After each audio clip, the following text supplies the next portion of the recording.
En este caso vamos a hacer un micro-macro dibujo de un objeto industrial que sería un portamina. Como se trata de un objeto cilíndrico, que es este, vamos a resolver en primer lugar el cilindro. Colocamos una línea de horizonte con los puntos de fuga bien alejados del contexto donde se realiza el dibujo, y luego lo que vamos a dibujar es una especie de prisma como si estuviera acostado, utilizando los puntos de fuga. Levanto la altura a elección de manera que proporcionalmente me quede un cuadrado que encierre un círculo.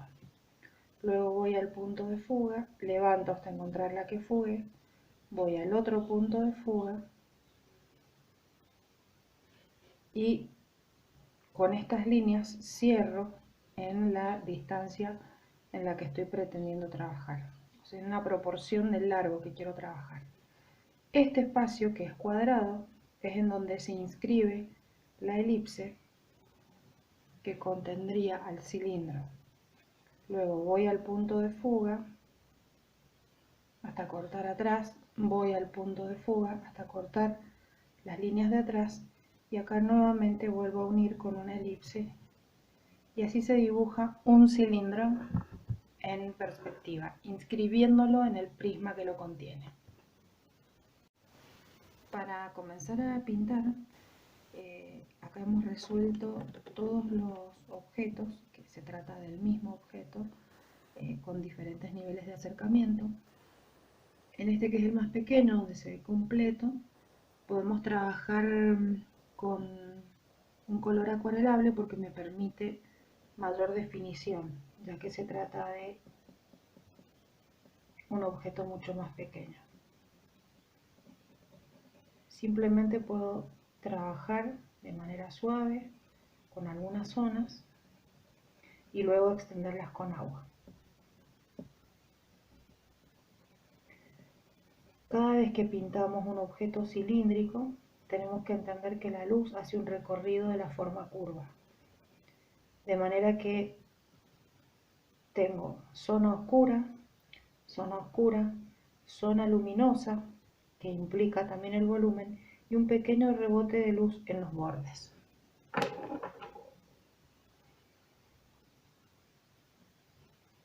Lo mismo sucede con la parte metálica.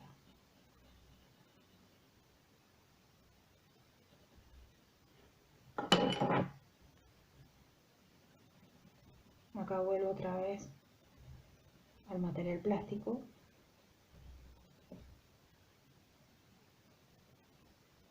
Manteniendo siempre zonas luminosas. Luego todas estas zonas que han sido pintadas con lápiz acuarelable se retocan con un poquito de agua.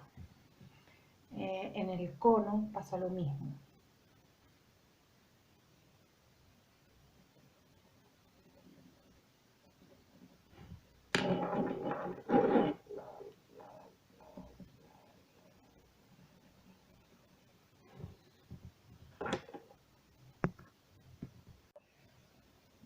Una vez que le hemos dado el color de base, podemos ir retocando con el mismo lápiz acuarelable esas ranuras que le dejan esa zona texturada que sirve para la ergonomía del objeto, es decir, para que la mano no resbale al tomarlo.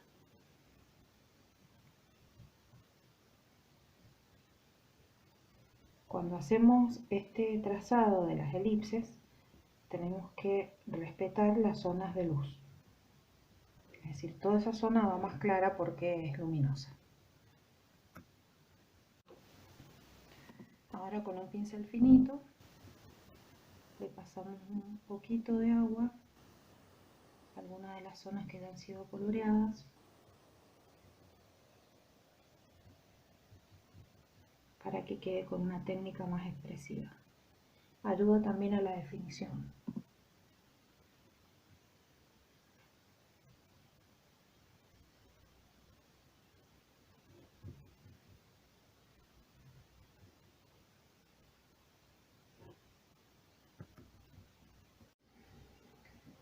En el objeto intermedio, que es el que tiene ya un poco más de acercamiento, hemos pintado con lápiz acuarelable la base, toda la base respetando zonas de luz que también implican el volumen. Antes de hacer lo mismo con la zona metálica, pinto las letras. Las letras tienen que respetar el sentido elíptico para que se adapten a la forma curva que tienen en donde están inscritas. Después de pintar cada una de las letras, recién ahí generamos el volumen, luces y sombras en la parte metálica. Y sobre esta zona ya podemos aplicar acuarela, pero con pincel. Y de esa manera se va a extender el trazado de lápiz acuarelable. Una vez que está generada la base de color, puedo retocar las elipses. Por ejemplo, acá tengo un pequeño espesor y se supone que queda en sombra. Entonces este lo puedo retocar con lápiz acuarelable. Luego puedo retocar las elipses que hacen a la textura de esta parte del objeto,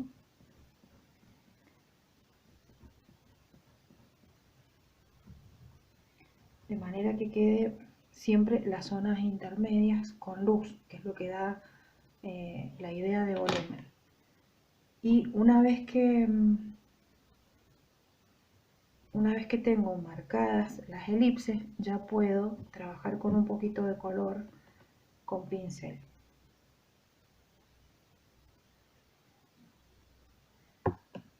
Quito el excedente de color del pincel y lo voy moviendo, pero con el agua.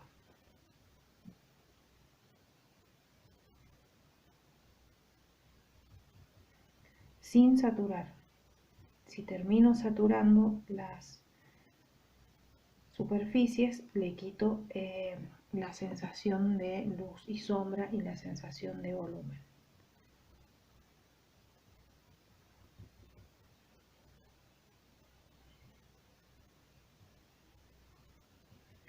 Y de la misma manera procedemos con todas las superficies del objeto.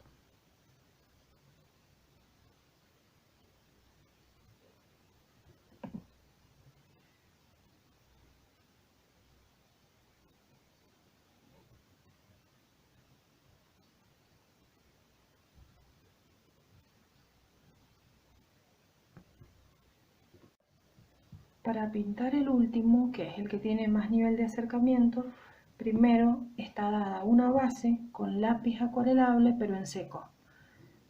¿Cuál es la razón? Y para que no se desdibujen las letras. Después, por encima, se le aplica agua y se le da más intensidad y volumen. Acá lo que voy a hacer es algunas pinceladas de agua sobre las letras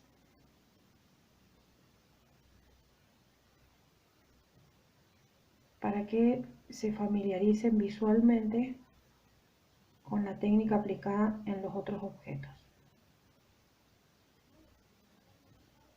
Es solo en algunas partes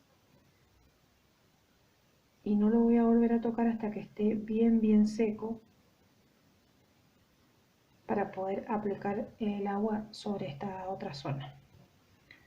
Mientras eso se seca, lo que hacemos es ponerle agua a las partes que van simulando material plástico. Como ya tiene una base, esta base se le da también porque es un objeto que requiere de precisión. Entonces esta base, al estar hecha con lápices, me permite afinar la punta y que me quede preciso y prolijo.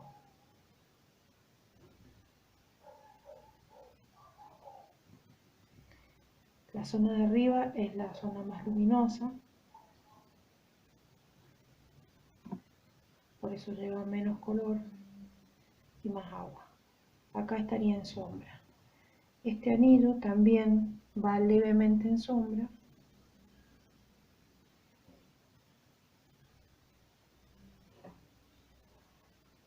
Extendiendo ese mismo azul, genero el turquesa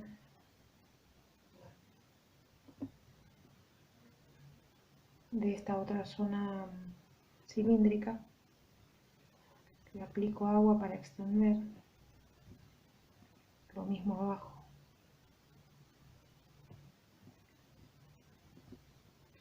Reservando siempre zonas blancas que son las que me permiten identificar el volumen.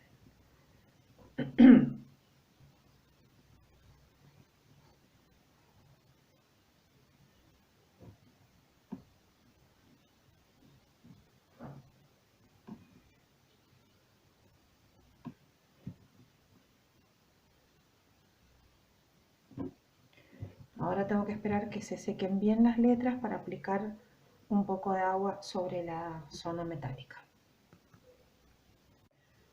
Por último, retocamos algunas partes con un lápiz acuarelable de punta bien afinada para darle precisión a las formas.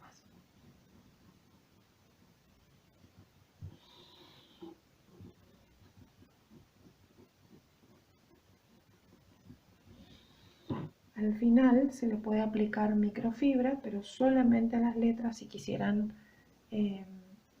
mantener mayor precisión en el dibujo.